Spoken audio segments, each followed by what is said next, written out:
Então, pessoal, Físico-Química, nossa disciplina, e vamos trabalhar aí, começando com estudos, beleza? Sou o professor Wagner, o Matheus está aí, é o monitor da nossa disciplina, tá bom?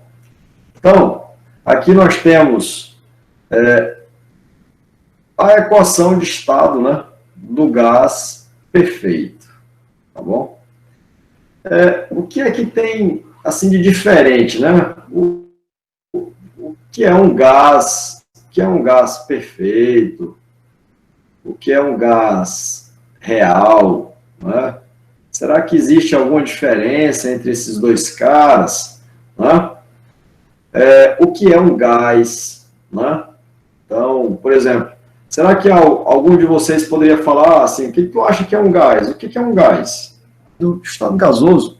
É um estado, é uma forma em que uma determinada molécula pode se encontrar, entendeu?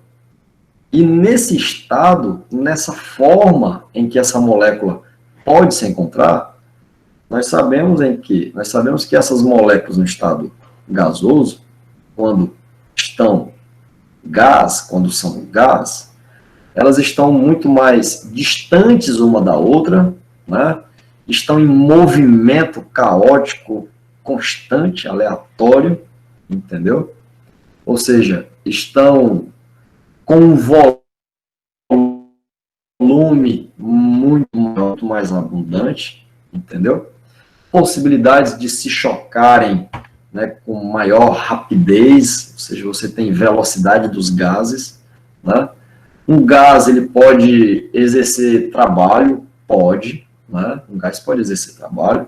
A partir do momento que o gás consegue exercer uma força, e essa força provocar um deslocamento, então ele exerceu o trabalho. Então, se ele exerceu o trabalho, ele meio que provocou uma transferência de energia, uma forma de trabalho, entendeu?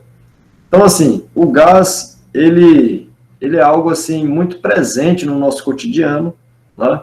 Você tem os gases de efeito estufa, né, como, por exemplo, CO2, você tem gases altamente tóxicos, né, como, por exemplo, o monóxido de carbono, um gás tóxico, né, o próprio ácido clorídrico, né, gasoso, também é muito tóxico, o cianeto, né, também é muito tóxico, letal até.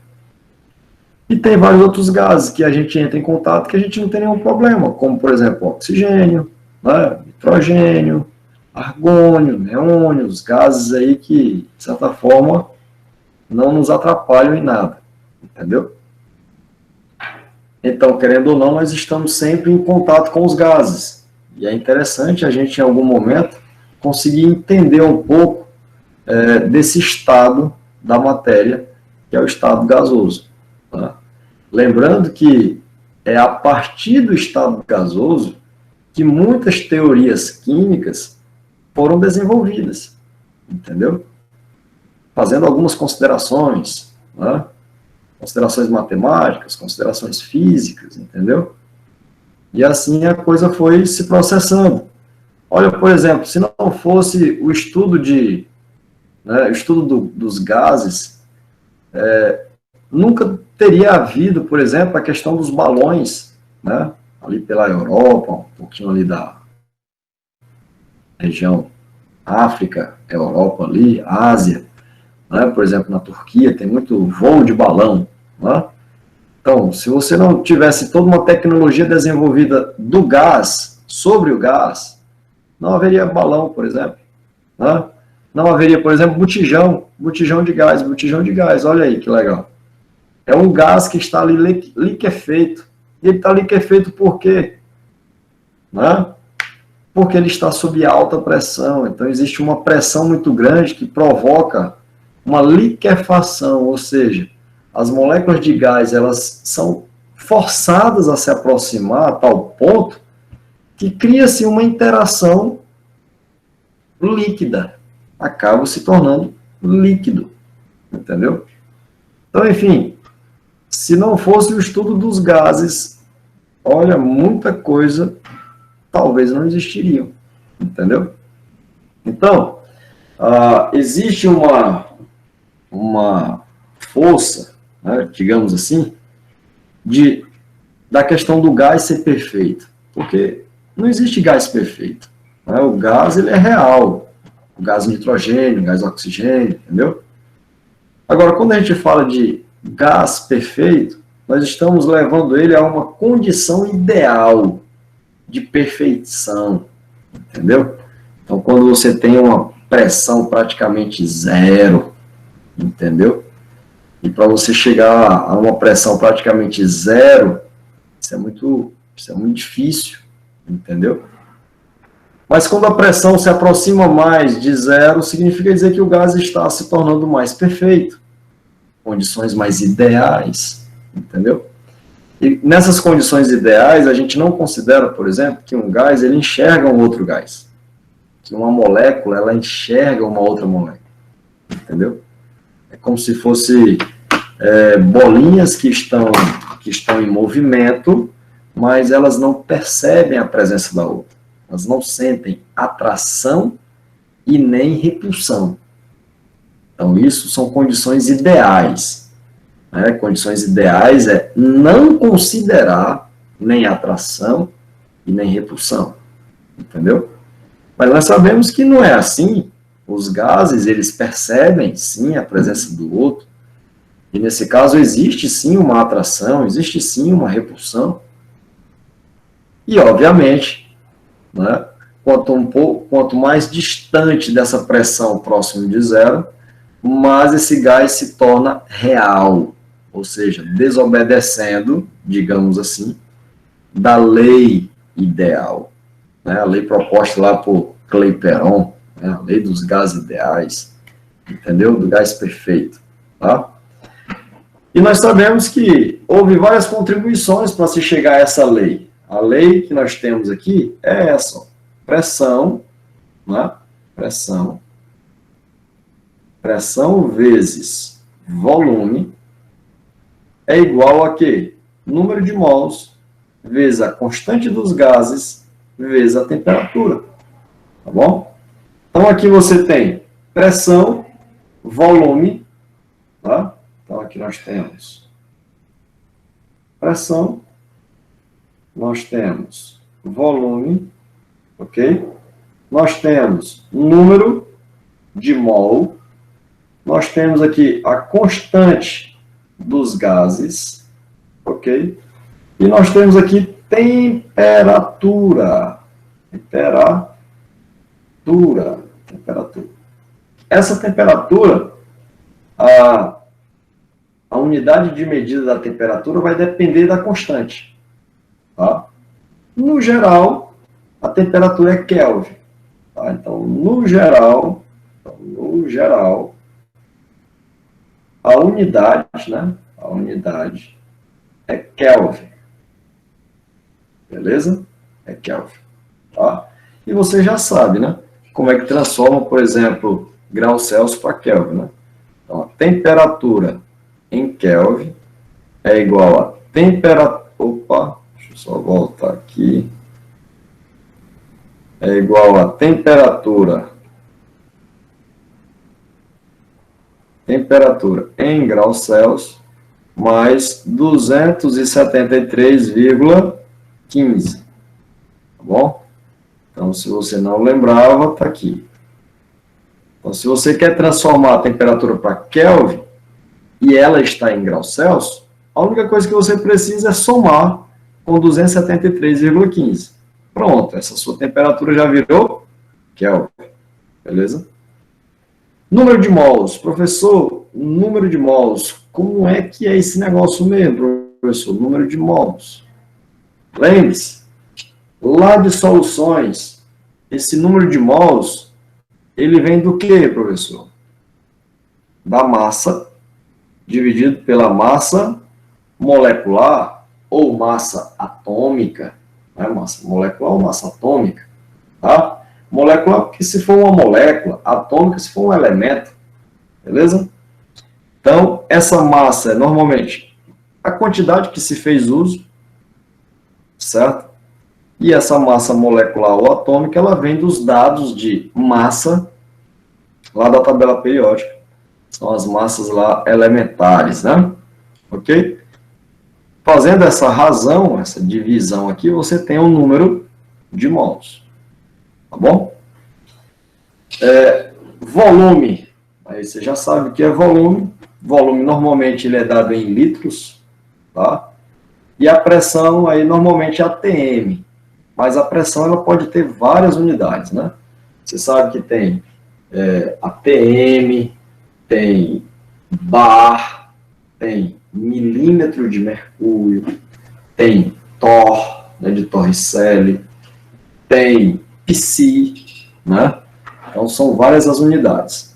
Quando você varia essa unidade da pressão, você acaba também mexendo com o valor da constante. A gente vai já mostrar uma tabela que vai exemplificar claramente essa mudança do valor da constante devido principalmente à variação ou mudança da unidade da pressão. Beleza?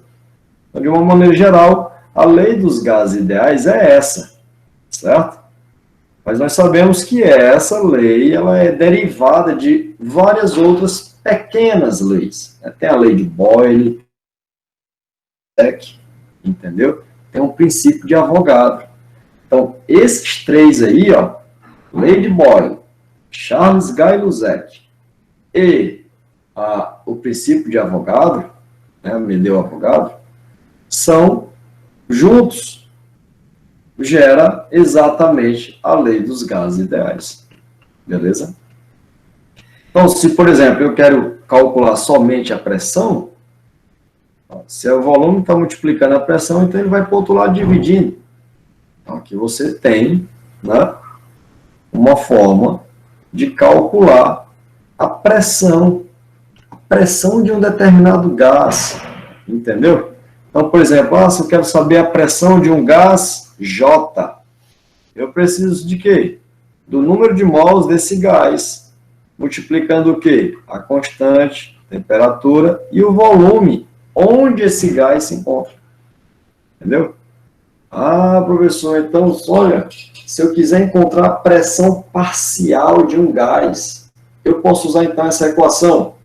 Pode usar essa equação, certo? Uma das formas de você encontrar a pressão parcial de um gás, né? Uma outra forma seria usar a lei de Raul, que a gente vai ver mais na frente, né? Ou se nós não vermos nessa disciplina, vocês poderão ver, eu acho que em geral 2, ou Físico-Química 2 também vocês podem ver, tá bom? Então, nós temos aqui a constante dos gases, R, pode ser determinada a partir da expressão. Tá, então, se eu quero saber o R, o N vai para o outro lado e o T vai para o outro lado dividindo. Então, vai ficar P vezes V dividido por NT. Então, quando a pressão tende a zero, é lógico, a gente está tentando trabalhar nesse sentido, né? Para a gente ter uma equação do estado do gás perfeito. Então, para os cálculos, nós vamos geralmente utilizar o valor aproximado. Está aqui, ó. Esse é um valor aproximado de quê? Da constante. Mas vejam, essa constante ela já está trabalhando com o quê? Com Joule. Unidade aqui de energia, né? Joule. Kelvin a menos 1, mol a menos 1. Entendeu? Então, por que já está Joule aqui? Né? Porque se você olhar só para cá, nós temos pressão, seria tipo, deixa eu colocar aqui, seria tipo ATM vezes o volume, que é litros, vezes o N, que é mol a menos 1, porque está dividido, e vezes Kelvin a menos 1. Entendeu? Então, existe, então, professor, uma relação entre litro e ATM com quem? Com Joule. Por quê? ATM vezes litro deu Joule, ó, virou Joule aqui. Entendeu? Agora, existe só a relação numérica para poder chegar nesse valor. Ok? Então, esse material que está aqui no nosso slide, a fonte dele está aqui, ó. Então não está saindo da minha cabeça, não. Aqui, ó. Então, para dizer que não é plágio, né? Ah, é plágio, não. Tá aqui, ó. Está saindo do livro de Fisicoquímica, né? Os fundamentos de Fisicoquímica. É o Peter Atkins e tal, tal, tal. Beleza? Então vamos aqui para frente, vamos ver aqui uma tabelinha agora. Daí a tabela com os valores da constante. Olha aí. Inclusive está aqui, ó. Não é? 0,31447 ou só 45. Você pode fazer esse arredondamento aí, né? Então nós temos isso aqui, ó. Quando você tem a constante 8,31447, você tem a unidade Joule, Kelvin menos 1, mol menos 1. Tá bom? Ele coloca aqui esse adendo aqui, ó. 1 dm3, ou dm ao cubo, decímetro cúbico, é igual a 10 a menos 3 metros cúbicos. Tá. Essa unidade aqui, às vezes, a gente mal usa ela. Tá? Mas eu posso dizer aqui para você que 1 dm ao cubo é a mesma coisa que 1 litro. Pronto. Aí você já sabe que 1 metro cúbico é 1000 litros. Entendeu? Então, se 1 metro cúbico é igual a 1000 litros, então seria 10 elevado a 3. Então, eu posso dizer que o litro é igual a 1 metro cúbico dividido por 10 elevado a 3. Que isso aqui é a mesma coisa, 10 elevado a 3 está embaixo, ele pode subir, não pode? Vai subir 10 a menos 3. Vezes o quê? Metro cúbico. E o litro? É a mesma coisa que o decímetro cúbico? Então, como se fosse 1 litro aqui, é igual a 10 a menos 3 metro cúbico. 1 litro aqui, 10 a menos 3 metro cúbico. Entendeu? Então, não esqueça dessa relação. 1 decímetro cúbico é a mesma coisa que 1 litro. Tá bom? Aí, veja bem, olha que bacana. Quando a gente trabalha com torr, certo? Torricelli, né? Você tem aqui esse valor de R. Então, se você está trabalhando com torr, né? Um torr é a mesma coisa que 1 milímetro de mercúrio. Entendeu? Então, quando estiver trabalhando também com milímetro de mercúrio, o valor é esse aqui. Tá bom? Então, é só ficar esperto. Aqui, ó, quilopascal, tudo direitinho. E aqui já está usando, né? Calorias, Kelvin menos 1, mol menos 1. Aí é outro valor. Ok? É lógico que, de maneira geral, professor, eu preciso, por exemplo, memorizar isso aqui? Não, você não precisa memorizar. Mas é importante que, pelo menos, você entenda, né, que a constante ela pode variar dependendo de quê? Da variação das unidades. Então, se a unidade de... Você observa aqui, ó, o volume é o mesmo, ó, dm3, dm3, dm3, entendeu? Ó, Kelvin menos 1, mol menos 1, ó, Kelvin menos 1 em todo lugar. O que está mudando aqui? Aqui, ó, quilopascal, atm, torr. Aqui já foi para a questão de caloria, de unidade também de energia, e aqui joule. Então fugiu aqui. Mas aqui, ó, que mudou. Tá vendo? Foi a pressão. Beleza? Então, uma tabelazinha interessante aí para lembrar alguns detalhes. Vamos então ver agora aqui o princípio até chegar na lei dos gases, né? Então a gente vai aqui, por exemplo, para Boyle, né? Robert Boyle. Então você tem aqui, ó, a lei do gás perfeito, do gás ideal, ela é baseada em 3 conjuntos de observações experimentais. E uma delas é a lei de Boyle. O que foi que Boyle percebeu? Né? Que a uma temperatura constante, ou seja, quando T é constante,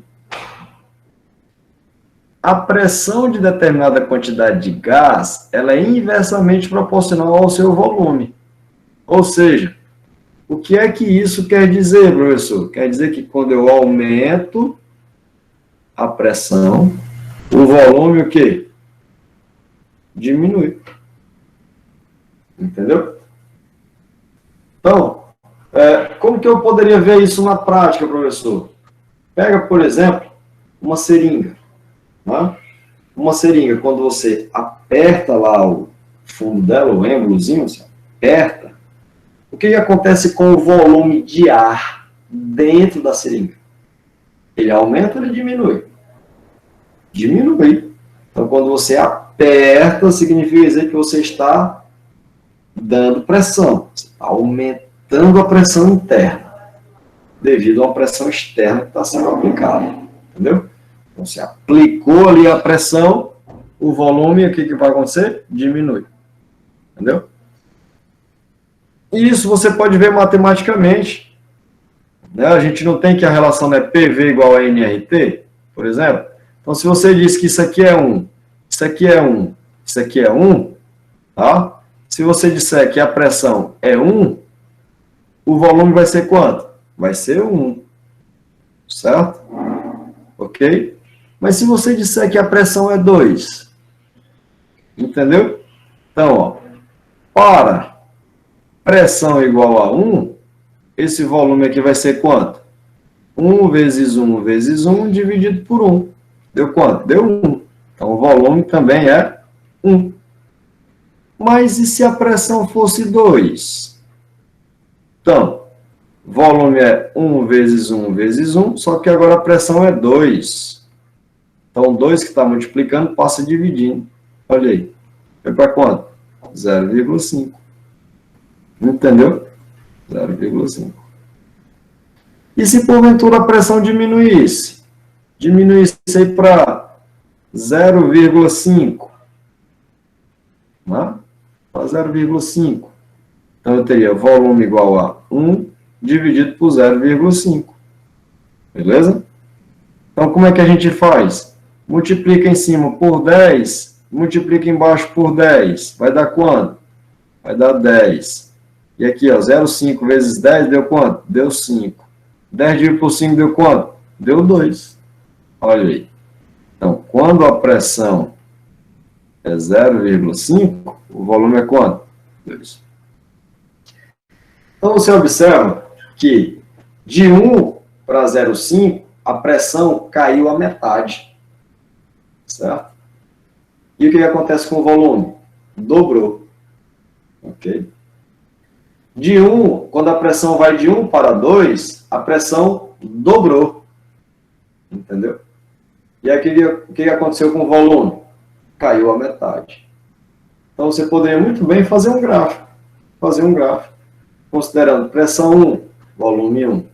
Pressão 2, volume 0,5. Pressão 0,5, volume 2. Entendeu? Então, você pode muito bem fazer um gráficozinho, ó, de pressão vezes volume. Entendeu? Então, vamos colocar aqui, por exemplo, ó, 1, 2. E bem aqui, o 0,5. Aí bem que nós temos o 1, e nós temos o 2. E bem aqui nós temos o 0,5. Beleza? Vou dar aqui a cor da caneta. Aqui. Pronto. Então, quando a pressão é 1, o volume é 1. Então, ó. Beleza. Entendeu? Quando a pressão é 2, o volume é meio. Então, ó. Aqui, ó. Ok? Quando a pressão é meio, o volume é 2. Olha aqui. Entendeu? Então, como ficou limitado, mas você curva. Entendeu? Pronto. Certo? Agora, é interessante que nessa curva, a temperatura é quanto? Constante. Então, eu posso dizer que esse gráfico representa uma isoterma. Entendeu? Por quê? Porque a temperatura ela é constante. Se fosse pressão constante, seria isobárica. Se fosse volume constante, isocórica, né? Ou isovolumétrica. Tá bom? Então, você tem aqui, ó. Esse é o perfil da relação que há entre pressão e volume. Alguma dúvida, pessoal, até aqui? Qualquer momento de dúvida, você pode inferir na aula. Pode intervir na aula. Professor, eu não entendi isso. Pode voltar? Você pode repetir novamente, professor, esse passo aqui. Você pode repetir novamente isso aqui. Entendeu? Então, você pode ficar à vontade. Ou então, você pode escrever aí no chat. Aí você pode escrever diretamente só para o Matheus. Você pode mandar a dúvida diretamente para o Matheus, se você não quer que os outros fiquem sabendo da sua dúvida. Entendeu? Então, você direciona diretamente para o Matheus, aí o Matheus vai e faz a pergunta aqui para mim. Entendeu? Porque aqui no momento da aula, da apresentação do PowerPoint, do jeito que eu estou aqui, eu não consigo ver nada. Não estou vendo vocês, não estou vendo o movimento no chat, estou vendo nada. Quem está querendo entrar agora e precisa de permissão, não estou sabendo de nada. Entendeu? Então aí vocês podem se dirigir ao Matheus, o Matheus faz esse intermédio aí, esse meio de campo. Beleza? Então, tudo certo por enquanto? Tudo, professor. Sim, Por enquanto ninguém tem dúvida aqui, não.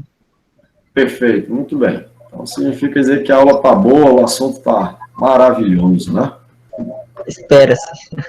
Muito bem, então é isso, pessoal. A lei de Boyle, ela mostra exatamente isso aqui, ó, tá? A relação que, quando eu aumento a pressão, o volume diminui. Isso aqui é interessante de forma prática, sabe? Como, por exemplo, professor, quando a gente tem, por exemplo, em casa, a gente tem aquele botijão meio gordinho, né? Botijãozinho ali. Mas eu já vi em alguns outros lugares, tipo, como se fosse um cilindro, né? Umas balas de cilindro, né? De oxigênio eu já vi no hospital, de nitrogênio saindo aquele fumaceiro de cima do carro. Numa rede de restaurante eu vi lá o gás de cozinha numa bala de cilindro diferente, entendeu? O que que tem de diferente aí? Você tem pressão diferente, entendeu? E olha que interessante, se você consegue ter um gás sendo expelido, né, a uma pressão maior, certo? Você consegue ter um ganho, sabe em quê? Porque vai sair menos volume, entendeu? Você tem mais pressão, então sai uma quantidade menor de volume, consegue cozinhar o alimento do mesmo jeito, só que você economiza volume, entendeu? Então a pressão está sendo maior, está saindo menos volume. Pressão é inversamente o volume. Se eu tenho mais pressão, menos volume sai, entendeu? E esse volume ele sai até com mais força. Quando você pega, por exemplo, mangueira, você diminui o espaço lá da pontinha da mangueira, o que acontece com a água? A água sai com mais pressão, ela vai mais longe, né? Consegue ver isso claramente no uso da mangueira.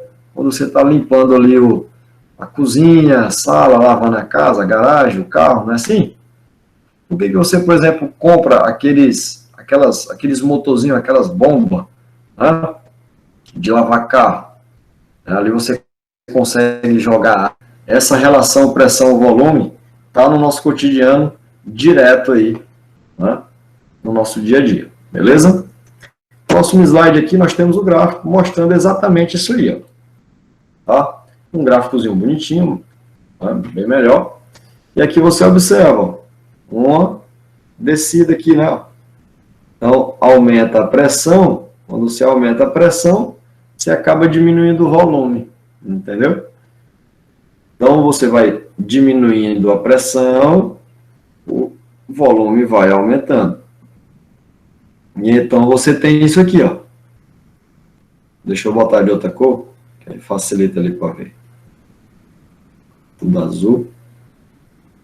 Então, nós temos isso aqui, ó. Olha aí. Que beleza. Entendeu? Então, tá aí. Esse é o gráfico. Quando você vê um gráfico, pressão e volume, o gráfico é esse, meu amigo. É esse.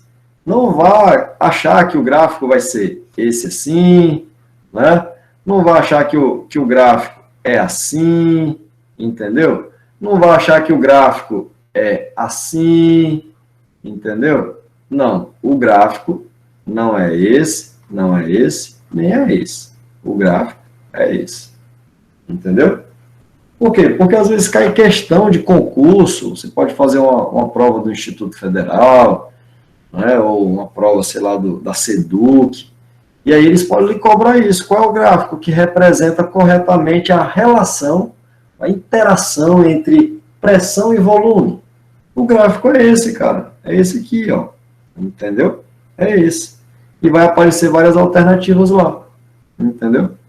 E então você vai conseguir acertar, porque você assistiu a nossa aula, memorizou, guardou, né? E tá aí. Esse é o gráfico da relação pressão e volume. Beleza? Vamos ver aqui mais para frente. Então, até ele fala aqui, né? As isotermas são hipérboles. Aqui é uma hipérbole. Né? E outra, olha o nome. Vá guardando esse nome. Esse nome é importante. Isotermas. Temperatura é constante. Certo? Ou seja, temperatura não varia. Mesma temperatura aqui é a mesma daqui, é a mesma daqui, é a mesma daqui, é a mesma daqui. Ok? Então, temperatura, ele diz aqui temperatura crescente nesse sentido, mas a temperatura aqui ela é constante. Beleza? Tá bom? Muito bem. Aqui nós temos a lei de Charles, né? A lei de Charles, ele mostra que essa relação de A, B e θ, né? Depois você pode dar uma lida e se aprofundar nisso, que não vem ao caso, mas a relação que ele quer mostrar é exatamente isso aqui. Beleza? O volume é diretamente proporcional ao quê? À temperatura. Isso significa dizer o quê, professor? Que se o volume, se a temperatura aumenta, o volume aumenta. Olha que show aí. Né?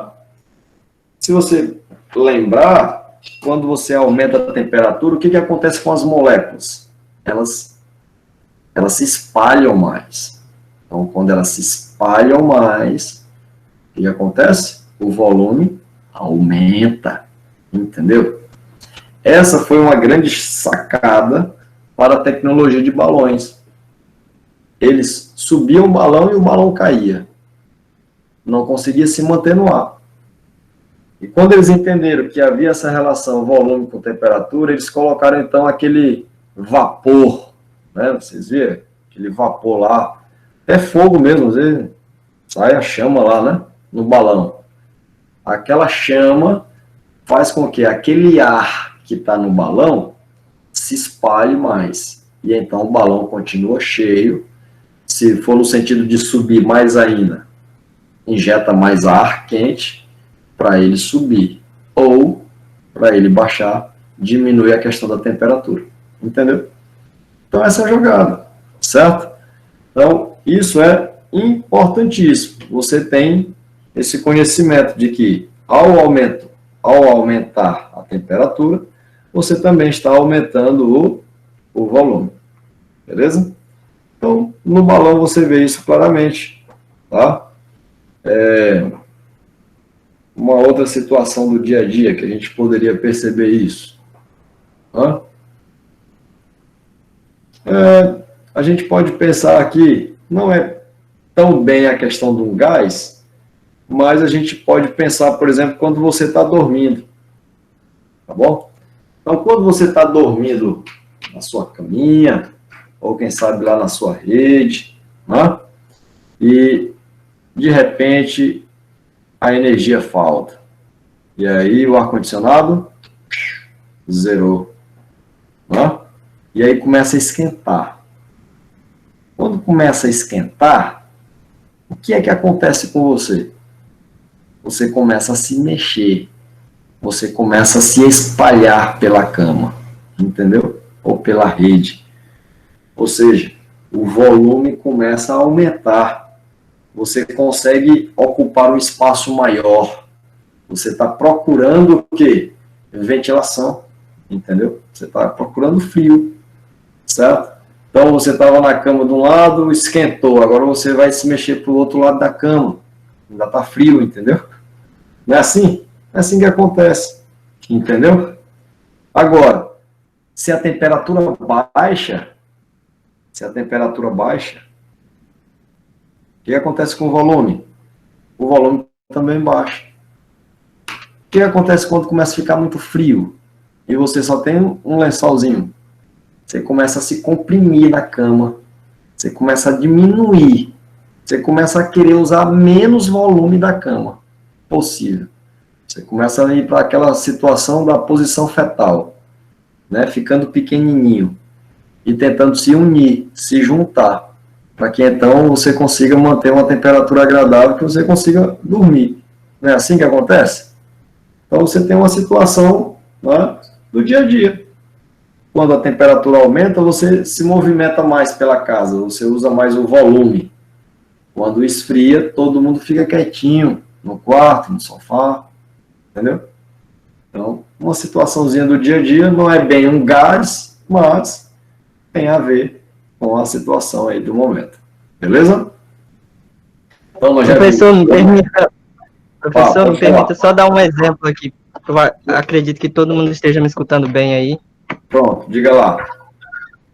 É um exemplo bem comum que eu já fiz até nas aulas de PPQ.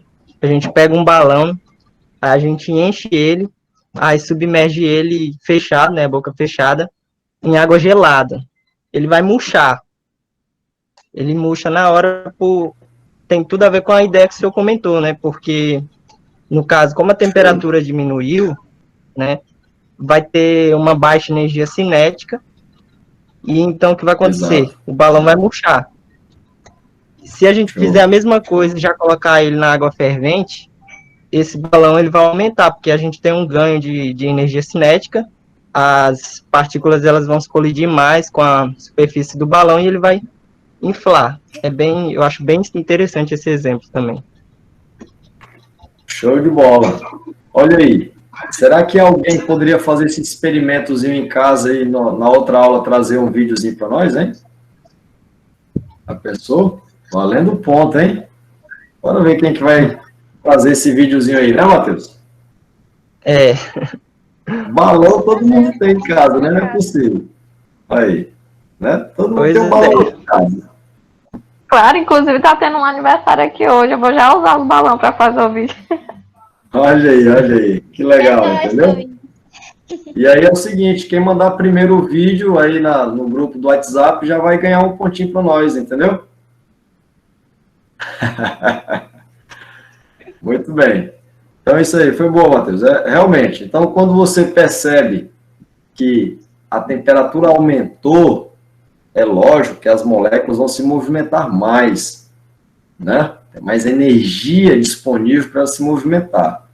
E, obviamente, elas tenderão a usar um volume maior, entendeu?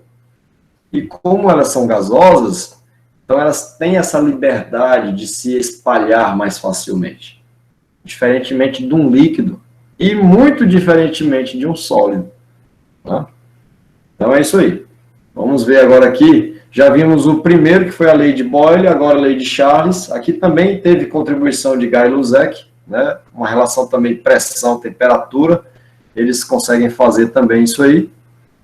E agora nós temos aqui a figura mostrando isso, né? Já que são diretamente proporcionais, então, se o volume aumenta, temperatura também aumenta, o que nós teremos? Uma reta, certo? Então, nós teremos aí uma reta. Beleza? Se quisesse, a gente poderia ver aqui, né? Tipo, vamos supor, vamos colocar aqui, por exemplo, pressão. Ó, pressão é constante. Então, pressão vezes volume igual a N vezes R vezes T. Então, vamos dizer que pressão é constante, então pressão é 1, N é 1, R 1. Então, quando o V for 1, é lógico que o T vai ser quanto? 1. Correto? Então, aqui vai ser 1, então aqui vai ser 1. Agora, quando o V for 2, T só pode ser quanto? 2. Se você botar aqui, ó, vai ficar 1 vezes V. Então, tira logo a pressão. Vai ficar V igual a 1 vezes 1 vezes T. Se o V é 1, então 1 igual a 1 vezes 1 igual a T. T é igual a quanto? A 1. Se o V é 2, então vai ficar 1 vezes 1 vezes T. T é quanto? 2. Então, para V igual a 3, T igual a 3. Então, se você fizer o gráficozinho, ó, tá bom? Aqui, volume, temperatura.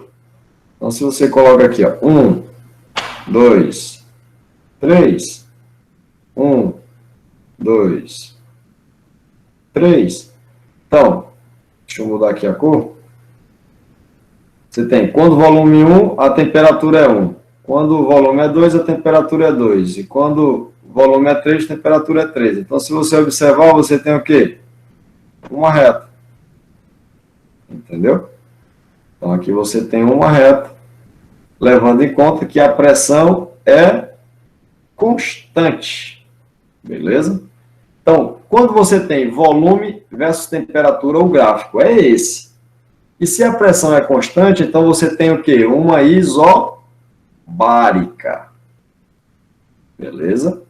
Então não esqueça dessas relaçõezinhas, entendeu? É coisa, parece ser muito simples, mas na hora às vezes é cobrado numa questão de concurso. E tu, meu Deus do céu, como foi que eu errei uma questão dessa? Uma questão de mestrado. Como foi que eu errei a questão dessa? Entendeu?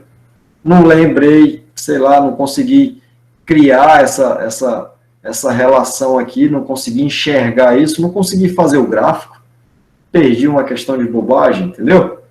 Então tá aí, volume versus temperatura, você tem uma reta e é uma isocórica, porque isobárica, né? Uma isobárica, porque a pressão é constante, beleza? Então tá aí.